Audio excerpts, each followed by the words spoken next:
Welcome to Solutions, where listening will leave you inspired by solutions to issues you or others you know may be struggling with in the public education system today. I am Olivia Wall, and I am humbled to welcome my guest today, one of the most dynamic changemakers I've crossed paths with, Cornelius Minor. I was first inspired by Cornelius's wisdom when I read his book, We Got This: Equity, Access, and the Quest to Be Who Our Students Need Us to Be, hot off the press in 2018. Fast forward to the National Council of Teachers of English conference in November of 2019. The night before the conference launched, I sat at the hotel desk in Baltimore, Maryland, and pored over the NCTE session manual with a highlighter in hand. I intended to soak in as many sessions as I could, facilitated by Mr. Minor. Luckily, there are many, but listeners, you have to picture and understand the gravity of what it takes to get a seat in one of his sessions. Cornelius's sessions are filled to capacity within minutes, often standing room only at best. This is a testament to his compassion and magnetism. His practices serve as a charge to ensure that our children's education access and opportunities are not limited by their social conditions. Over the course of those 3 days, Cornelius's sessions illuminated for me how to use inquiry as a tool to activism and empowerment, how to use games like Minecraft, Fortnite, and Roblox to foster imagination, inquiry, and practice risk-taking, how to unearth intersectionality in school systems, finding and fostering connections that take place between systems and individuals to create inclusive, brave spaces within the institution of school, and how to listen radically, taking an inquiry stance in the reading and writing workshop. I have hoped to have Cornelius as a guest since launching the Solutions podcast. We can all benefit from his tools and strategies to help better hone our own listening superpowers. Now let me share a bit with you about Cornelius's story. Cornelius Minor is a Brooklyn-based educator. He works with teachers, school leaders, and leaders of community-based organizations to support equitable literacy reform in cities, and sometimes villages, across the globe. His latest book, We Got This, explores how the work of creating more equitable school spaces is embedded in our everyday choices, specifically in the choice to really listen to kids. He has been featured in Education Week, Brooklyn Magazine, and Teaching Tolerance Magazine. He has partnered with the Teachers College Reading and Writing Project, the New York City Department of Education, the International Literacy Association, and Lesley University Center for Reading Recovery and Literacy Collaborative. Out of Print, a documentary featuring Cornelius, made its way around the film festival circuit, and he has been a featured speaker at conferences all over the world.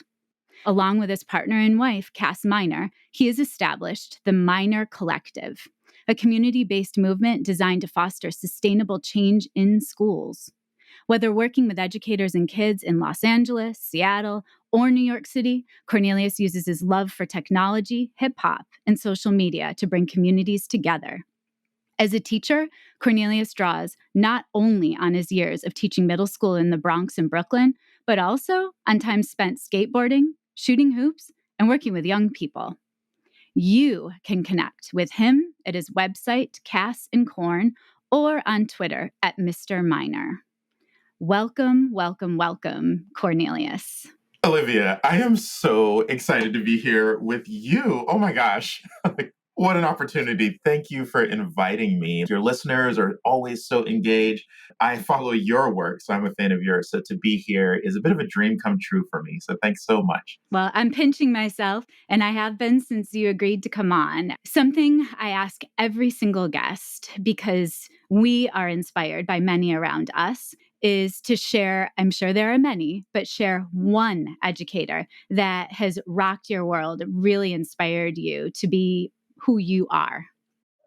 Wow. Now, I've kind of got to cheat because it can never just be one. I think of folks who are our ancestors and then folks who are our contemporaries and who are working with us now. And there are two ancestors whose work continues to speak to me. Fannie Lou Hamer, the great civil rights icon. She wasn't a career educator, but so much of her leadership and her activism was teaching. She taught people how to be bold. She taught people how to stand up. She taught people how to organize. She taught people how to make contributions, however small, that would carry movements forward. And so Fannie Lou Hamer, who often goes unheralded or unmentioned when we talk about, civil rights in these yet to be United States of America. But then I also think about the great Carter G. Woodson. So much of who I am as an educator comes from what I have learned from Carter G. Woodson. He's most famous for inventing African American History Week, which became Black History Month.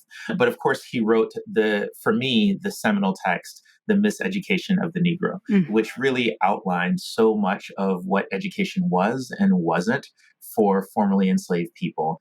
And it still speaks to today's conditions for so many children, not just across the country, but across the globe. Yeah. And so Carter G. Woodson is often described as a fugitive pedagogue, and I just love that designation. And so I call myself that. So those are my two ancestors. My two contemporaries, my co-teacher of many years is an educator now in California. She moved away from New York. So the kids called her Miss Y. Anata Yaki is perhaps my favorite teacher on the planet. We shared a classroom for almost a decade, and Wow. I just love her, love her, love her. And I always go back to our time together, that whenever I'm in a tough spot, whenever I am facing difficulty, I think about, look, okay, what would she have done in this moment? Or what part of the workshop would she have illuminated here? Or how would she have intervened in this? And so even though we don't teach in the same classroom anymore, I carry her with me everywhere. And then I think lots about, I know this is silly, but I think lots about my own first grade teacher, a woman named Miss Champion in Spalding County, Georgia. That's where she is now. And yeah, she just kind of made school everything amazing. And so I'm always chasing her as an icon. Yeah. And so I hope that all of our children get to have teachers that make everything amazing. Yeah. And something that I have spent a lot of time over this summer in particular, before kicking off season 2, I went back and I reread a lot of my favorite books, professional books on my bookshelf. One of those books that still strikes such a chord is your book, We Got This. And I continue to think to myself that an ever-present issue in education is learning not being accessible to all children. And I say all in Yes. caps. And Absolutely. you offer brilliant tools and strategies to really hear each student through that process. Quoting from your book is to augment our listening to truly hear each student, sparking action and allowing us to make powerful moves toward equity by broadening access to learning for all children. That's where it's at. What a beautiful way to kick off this school year for teachers, to ask, how do we listen? How do we hear our children? Something I heard you say years ago was that we have to be radically pro-kid. So Cornelius, I've got to know from you, do you think we still got this in 2022? Absolutely. I mean, of course, the road is more treacherous in 2022. We have really yet to survive a pandemic. Yeah. The political and economic backlash to the movement for equity has been real and articulated and organized. So for every one of us who seeks to extend rights to every corner of this planet, there are those who seek to abridge them. Yes. Our work is even more urgent now than when I wrote the book. I think all the time about being radically pro-kid, and people always say, well, Cornelius, your work is political. Where are you? Are you left? Are you right? And I always tell people I am on the side of children, and it is our work in very real terms to create opportunity for children. That's our calling, right? It is. To create opportunity with respect to our planet and our environment and to the myriad communities of people that we share it with, right? That Huge. is our work, to create opportunity for kids. And so anything that seeks to limit opportunity for any child stands in the way of our work and is in opposition to who we are, right? And so widespread hunger stands in the way of our work because that limits opportunity for kids. Access to medical care limits opportunity for kids, so that stands in the way of our work. Limitations on what kids can read in classrooms stands in the way of our work. And so our work is absolutely political because we are pro-kid, and anything that limits opportunity for a kid is work that we've got to overcome. And that's one of the hardest aspects of this, because some of the obstacles you just mentioned feel out of our control Yeah. in some ways. I think something that is absolutely within our control, within our reach, is how we listen. And Yes. what I'd love to do is frame our conversation, still reaching back into the bigger pieces of your book, yet couch and frame everything in where we are now, right? Absolutely. Present day. So one thing I'd love for you to speak to is how do we authentically listen to hear what students are communicating? Well, listening happens in so many ways. And I think when we hear a word like listening, we tend to limit the act, right? And so I think of listening as a passionate act. And listening doesn't always happen because someone is speaking to me. Sometimes listening is like watching how someone walks into the room and noticing that their head is down today. Sometimes listening is noticing that a kid has their hoodie up and seems to be hiding from the world this morning. Sometimes listening is watching people interact with each other at the lunch table and noticing that someone is left out of the group. So listening involves all of our information gathering. It's what Yetta Goodman called kid watching so many years ago, right? It's really seeing everything about kids and who they are, or seeing as much as I can. So sometimes listening is watching kids on the play yard as they exit the building. Sometimes listening is running into a kid at the grocery store, or listening is seeing a kid at the park and watching how they play a game. That all of that is data that I collect about who students are so that it informs my instruction. And that's really, really big. I think listening is critical, principally because, and I love how you mentioned, the things that we can change and the things that we cannot change. I often think about my realm of concern in the world, right? Like all of the things that I'm concerned about. I'm concerned about us having a planet 2 generations from now. I'm concerned about our economy. I'm concerned about like employment. There are all these huge things that I'm concerned about that are within my realm of concern. But if I stay in that realm of concern, it can overwhelm me.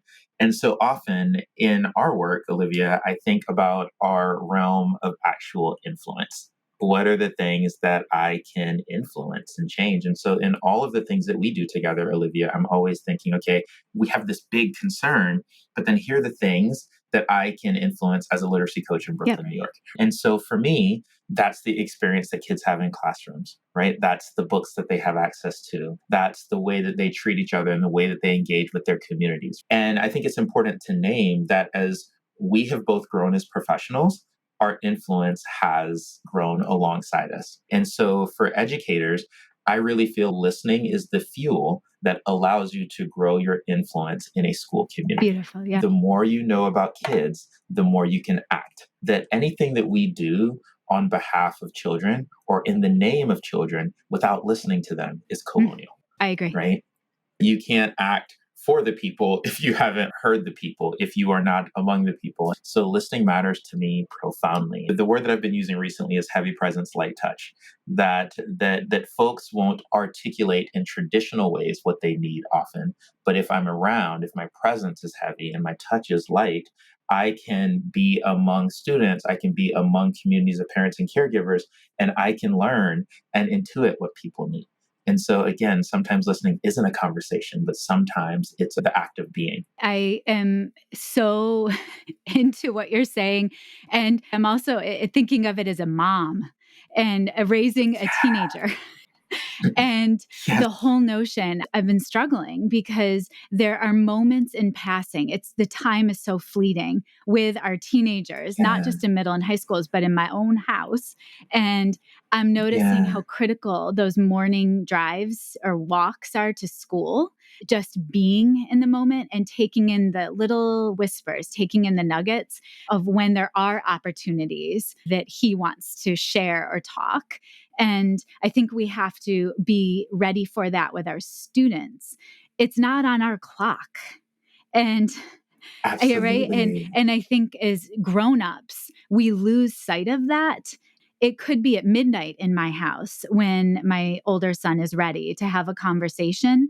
It's not going to be at 8 a.m. when we're racing out of the house and everything is frenetic. I transfer that same notion of time to our school classrooms. We feel like we're on this Absolutely. crazy hamster wheel of getting through the day.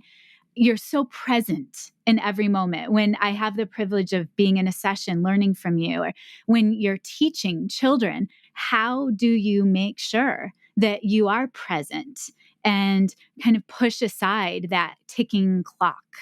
I have been practicing. I'm West African, so I'm Liberian. And there is a way of being in my culture where my grandmother used to always say to me, Cornelius, it is not as important to be on time as it is important to be in time. And so I am Wow. always practicing being fully present in time. And it even connects to the Western tradition. Tolstoy has this idea where he asks the question, who's the most important person on the planet? And the answer is the person that you're currently with. And so I always think about if I'm standing next to Olivia, then she's the most important person on the planet right now. And I pour all of my energy, all of my love, all of my listening into our interaction. And then Olivia's going to leave the room and go to fourth period. And then someone else is going to come into the room and I do the same thing. And that act has been written about a lot. It's called presencing, right? That before leaders can make any real impact, you've got to not just be present in small moments, but you have to have been present in accumulated moments so that informs your leadership. And I think about teaching in the same way that in any classroom, in any school community, I spend lots of time presencing, just being present so that I can learn because all of that learning informs what I do. And you're absolutely right. Sometimes it happens at midnight. My best conversations with children are when we're walking to the cafeteria because that's when they're whispering to each other. That's when they're like hiding their toys in their backpack. That's when they've got their cell phones out sending secret messages. But you learn so much about them. So I could easily just lead the line and walk to lunch. But to be on the line and fully present with children, observing, watching, learning is a really, really powerful act because it informs everything that happens, not just that day, but for the rest of the year. I have the gift of working with Tony Cameron and Lucy West at times.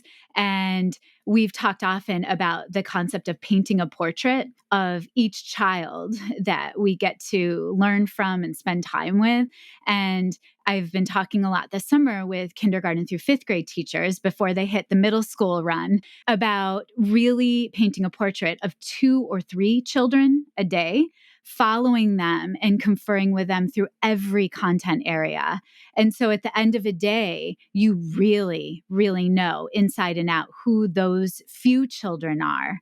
Be present with them. I'm talking go see who they eat lunch with, see who Absolutely. they play with on the playground, like hang with them. The next day, choose 3 other children that you really want to hone in on. And by the end of 2 weeks, you'll know your children inside and out in a way. Again, that's kindergarten through fifth grade, but it's the same notion of celebrating the tiny Yeah. moments to the bigger moments. I'm going to shift our conversation. These are scary times right now. Yeah. I have friends that teach, and they've been told they are not allowed to participate in scholastic book fairs because of content of books that may be present in what they're teaching. You speak a lot to disrupting the status quo. And that is the way we're going to guarantee access for those who benefit less from the way things are. How in the world do we continue to encourage teachers to disrupt the status quo with all of the consequences for their actions? Absolutely. Well, and Olivia, I really want to start with the reality that you named that times feel dangerous right now for a lot of people, but times have always been dangerous if you're a queer person. Times have always been dangerous if you're Black or an immigrant or multilingual or poor. Times have always been dangerous if you're disabled. I really want to resist the notion that things all of a sudden just Yeah. got hard. Because if you ask our friends in the queer community, things have been hard for a long time. Or if you ask our friends in the disability community, things have been hard for a long time. And so things are hard now for white people. Things are hard now for Thank wealthy you. people. Yep. Things are hard now, Yes. and I think that's important to point out. And so I want to make sure that listeners note that. And because we've been thinking about that, I often ask myself, who are the communities of people who have been resisting this whole Ah, time? And how do I learn okay. from them? Right? Because these aren't new lessons that we have to learn. There are people who have been sustaining themselves, nourishing their communities in the face of opposition for Yes. generations, right? And so we already have blueprints. We don't need to run around inventing new ones. I think all the time, who are the Black women who have been sustaining communities and how do we amplify and learn from them? Who are, our disabled activists who have been sustaining communities and how do we amplify and learn from them? And so that has really been a lot of my work recently as things get harder for more people. It's really turning my attention to the people who have been leading. I've spent lots of time again being present in small communities of folks, being present, in church basements, being present in barbershops, being present in laundromats, really paying attention to the people who have been disrupting because their survival has depended on it forever.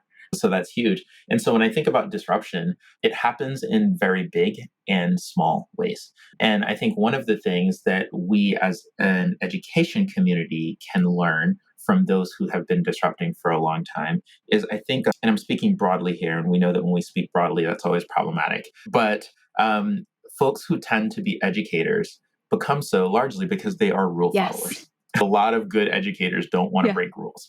If this is the rule or if this is the box that you painted, I'm going to stay in it, right? And I think this moment for many and every moment for some have required folks to break rules because the rules weren't made for whole communities of people, Yes. right? The rules were not always made for Black and Brown people. The rules were not always made for Indigenous folks. The rules were not always made for queer folks. And so some people's livelihood, some people's day-to-day existence requires them to break rules. So this whole notion that so many well-intentioned teachers say, well, I want to do good, I just don't want to break rules, is a bit naive and Yes. short-sighted, Yes. right? That I even think, and to give it a really concrete example, one of the things that we know, for example, is that there are so many approaches to teaching that do not see all students. 100%. We Yes. know this.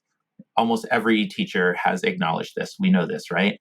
But so many times we adhere to those things anyway because it's Yeah. tradition or because it's what the district said or because it would be too difficult to invent something new right now. And so we adhere to these things that we know don't work Yeah. for kids. And so we go into our classrooms and we perpetuate these practices. We engage in these curricula that don't always see all kids. And then here's what kids do in response. Like, we know that that's not okay, right? But we proceed anyway because tradition or because it's the rule or because it's what the superintendent said. And kids know that Yeah. it's not okay. Now, here's the thing. Most kids are not going to write me a well-worded email and say, Dear Mr. Minor, the way that you've constructed this learning experience does not meet my needs as a learner, right? I'm never going to get that email from a kid.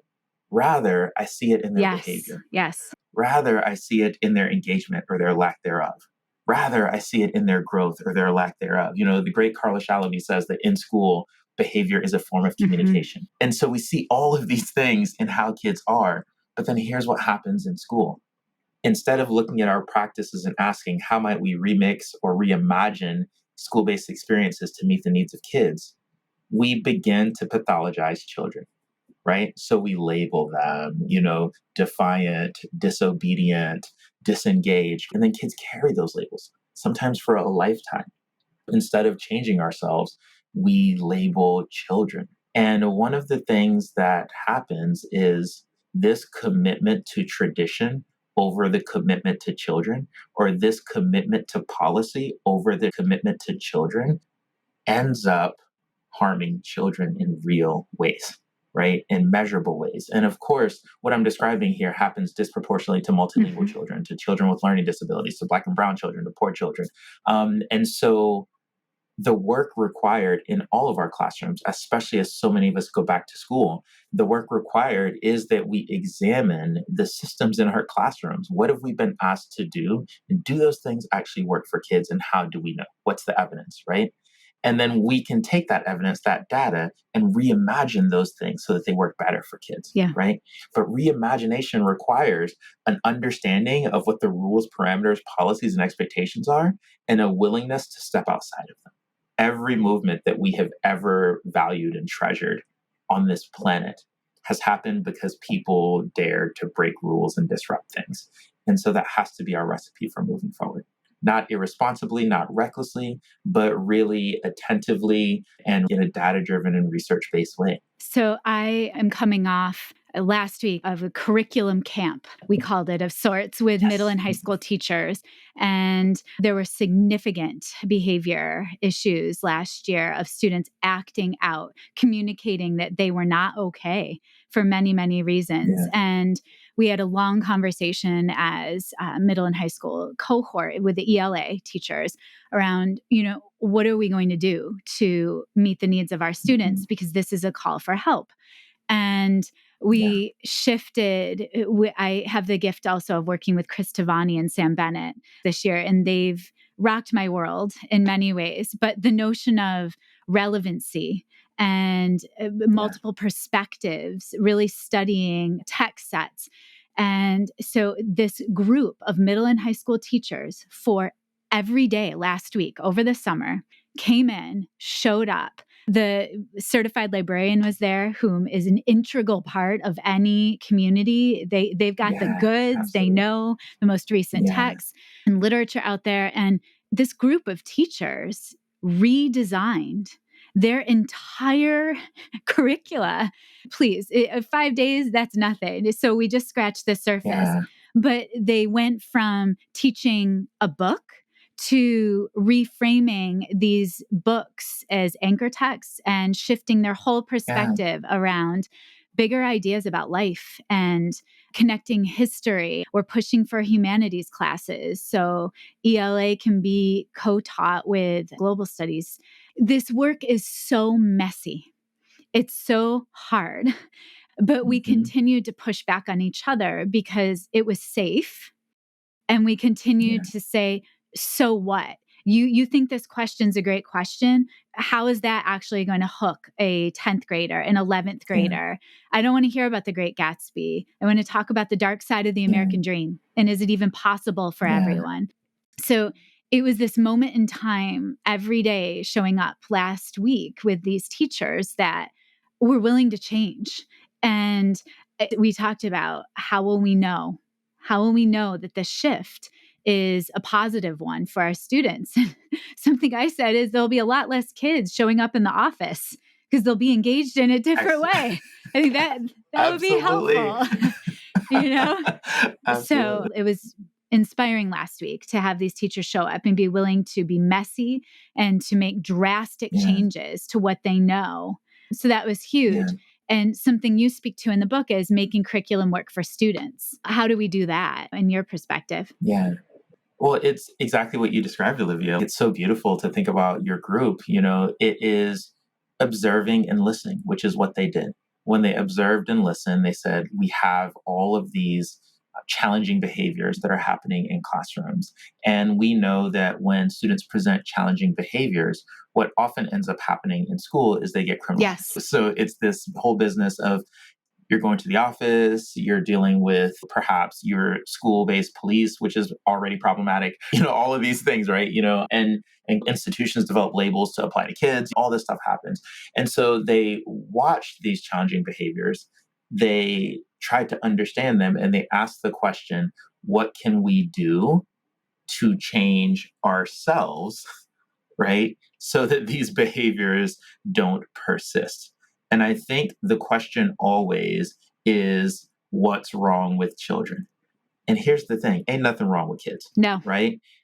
But there's everything wrong with how our institutions attempt to engage them. And one of the things that I think about is something has been wrong for a long time, but especially in these last 2 years. So of course, kids are presenting challenging behaviors when there's widespread job insecurity. Yes. Of course, kids are presenting challenging behaviors when there are real shortages in some community of food and access to medical care. Of course, kids are presenting challenging behaviors when they spent, some of them a year and a half in their homes while their parents struggle to deal with this pandemic. School does not happen in a vacuum. We don't leave all of that in the community and come to school to do reading and writing. We bring all of those things with us. And so that reading classrooms, that writing classrooms are a space where those things can come to, where I can bring my pain as well as my intellect, where I can bring my fear as well as my creativity, where I can bring my sadness as well as my ingenuity. That we say to children, oh, your creativity is welcome here, but your fear is not. That is not okay. These are complete humans that we're working with. And so what your teachers did was they listened and paid attention, and they asked that question, how do we change ourselves? And so one of the ways that we change ourselves is we think about text, like you mentioned, right? So if kids are bringing their fear and their insecurity, I need text that can house that. Yeah. If kids are bringing their aspirations, I need text that can house that. And so we love S. Scott Fitzgerald, but maybe The Great Gatsby isn't the best text to house today's insecurity. Yes. So maybe I can pair that with something else, or maybe I can leave that book on the shelf entirely so that we can really explore insecurity and how to turn it or pair it with our creativity and our love and our excitement for learning. Right. And so those things matter. And so that first step of listening, that second step of asking the question, how do I change myself? But then that third step of actually doing the work. Yes. Right. That everybody has this aspirational thing where they're like, oh, I want to be great for kids. But then they run back and do the same thing that folks have been doing for generations. I want to be great for kids. So I got to try something new. Now, when we try the new thing, I think it's important to note on this podcast that the new thing isn't always going to feel as seamless as the old thing. Indeed. It's not always going to feel as easy as the old thing. We're not always going to feel as accomplished as we do when we do the old thing. And that's okay. I'm never going to do it perfectly the first time, right? That there's this kind of sickness in our profession where people expect that the first time they do a thing, it's going to be perfect. It's never going to be that. And so one of the things that I expect when I ask myself that question, what do I need to do differently? And I do it, it's not going to feel great all the time. And so I have to pay attention to my data. Like you said, are there fewer kids in the office? Are there more kids smiling? Are there more kids reading? All of that is data, Yes. right? The data isn't just what kids put on a test. The data isn't a proper noun owned by the testing companies. Data is like real stuff that we see in our classrooms. I did a study in a 7th grade classroom where we would read different texts with kids and we would count the number of kids that were smiling when they exited the room. And we found that more kids were smiling when they exited the room when we read text that connected to them and to their communities. And so it was a really simple study, but that idea of a smile as data, that I don't have to wait for a reading assessment to collect data on kids. And so that 30% more kids smile during class when we read certain texts is data enough to justify their increase. Absolutely. And so it sounds like your teachers were doing that. So it's like, again, that idea of listening, asking the question, what can I change?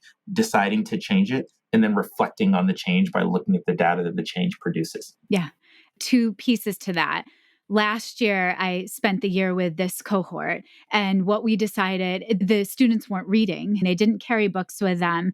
And we decided to make a tiny change that actually ended up being huge of every grown up that worked within the school district having a poster outside of their classroom where it was on the buses of what they were currently reading.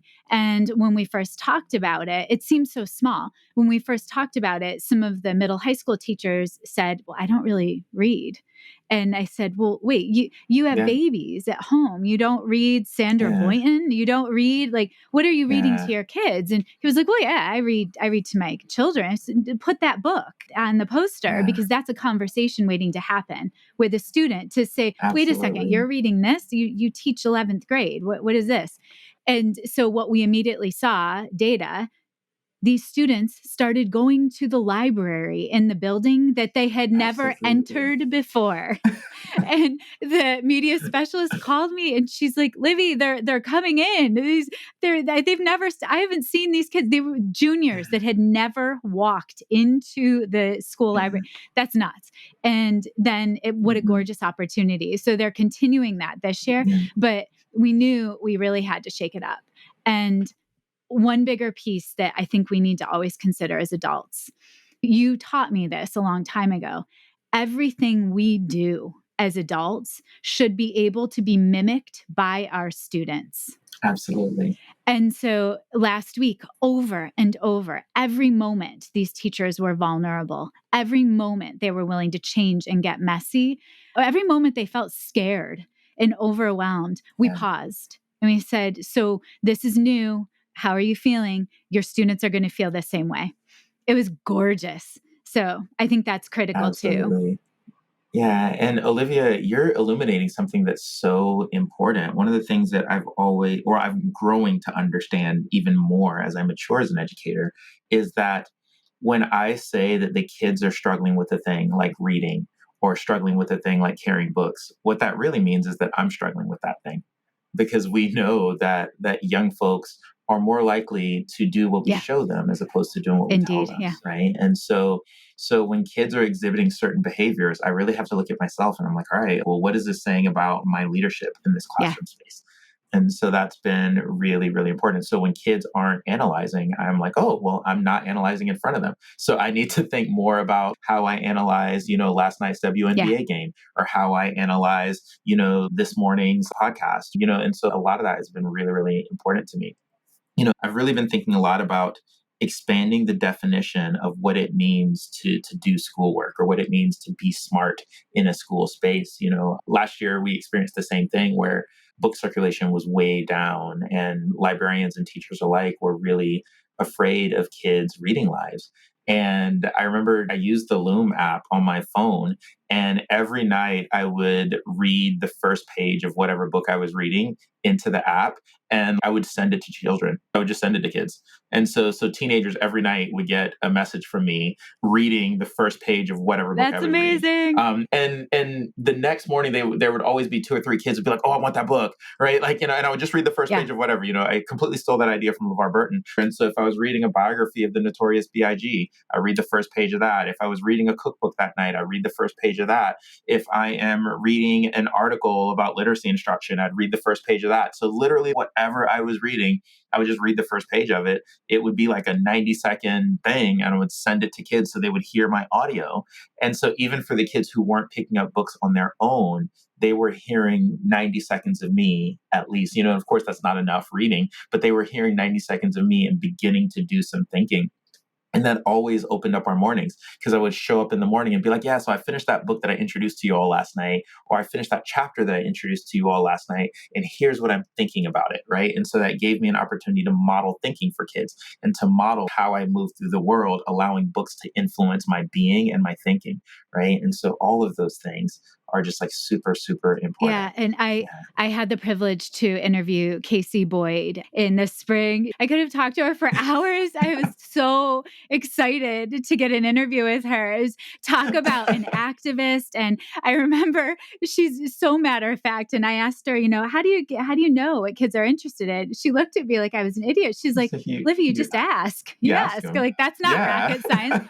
And I said, oh yeah, that makes sense. But it was such a it was a moment in time where I'm like, I can't believe I get to hang with this person that is so in touch with children, and and is brave and an advocate for what is right in the world. And I just, Yeah. yeah, Well, Livy, you're all those things. thank That's you. you. Like, Thank you. yeah. Um, so I guess the other thing that is scary, but you've pointed out, it's just scary to certain now, and it's been scary for a very long time. You speak to the notion of being a good teacher versus being a good employee. What do you mean by that? One of the things that I'm teaching myself to ask is, Cornelius, what are your commitments? What are the things that you are committed to? So when you engage in this action, what does that say about you, and what does that say about your commitments? And there was a moment in my career, and I'm sure this is true for many of us, where I would do things because the principal asked me to do them, and I would never question them, even if they weren't so great for kids, even if I saw it, right? So I would be asked to read certain books, or I'd be asked to do certain activities, and I would do them, and I would kind of look, and I'd be like, oh, this really isn't quite working out. But I would do them anyway because the principal said so and I love him, right? Or I would do them anyway because this is the district policy, or I would do them anyway because this is the curriculum that we're using right now.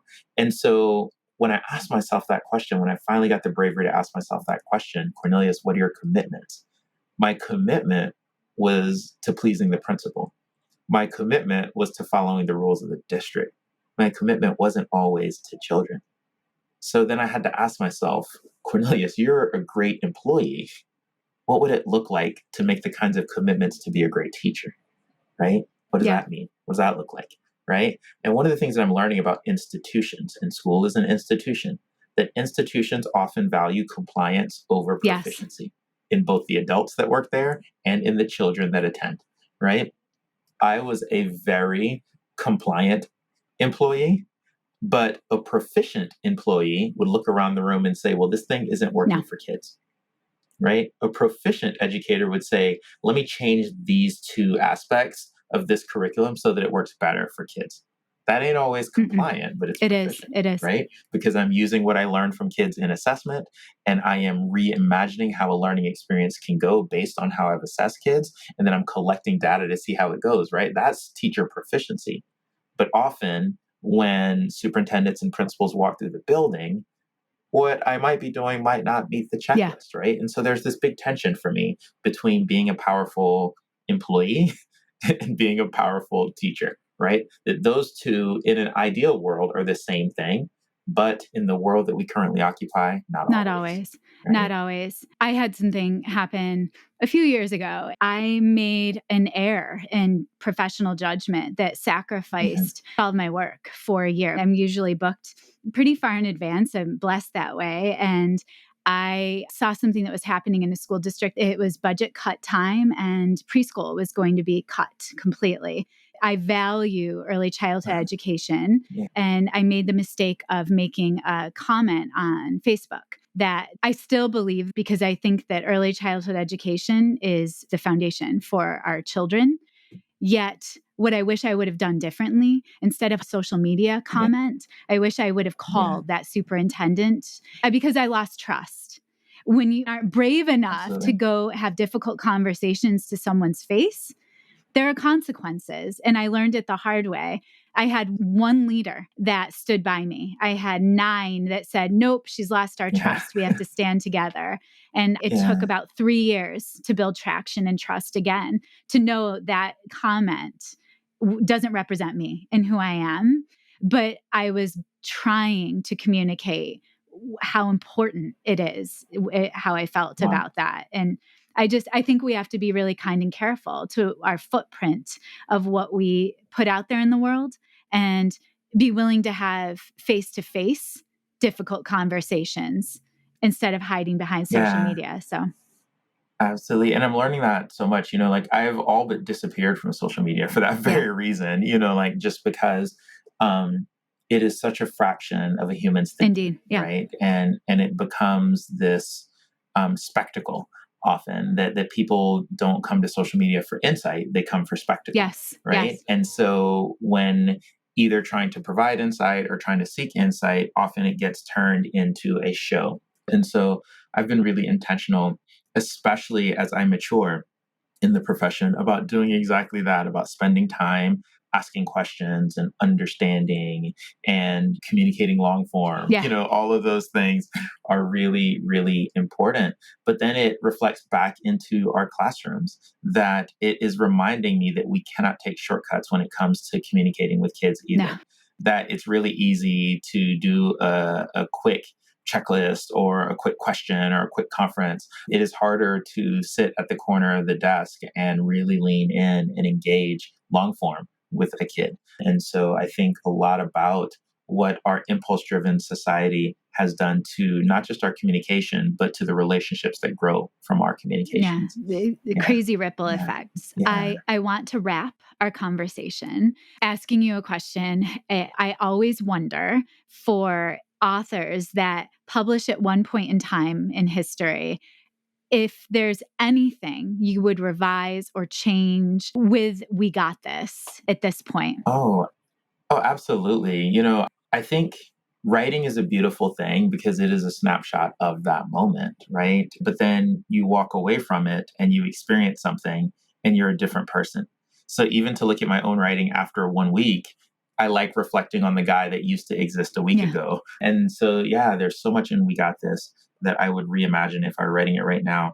I think in the tradition that you've just described, I would spend more time caring for teachers. No one could have predicted the intensity of the backlash to the movement for equity, right? That a lot of us really, really see the world that we want to live in, and we see the world that we want for our children.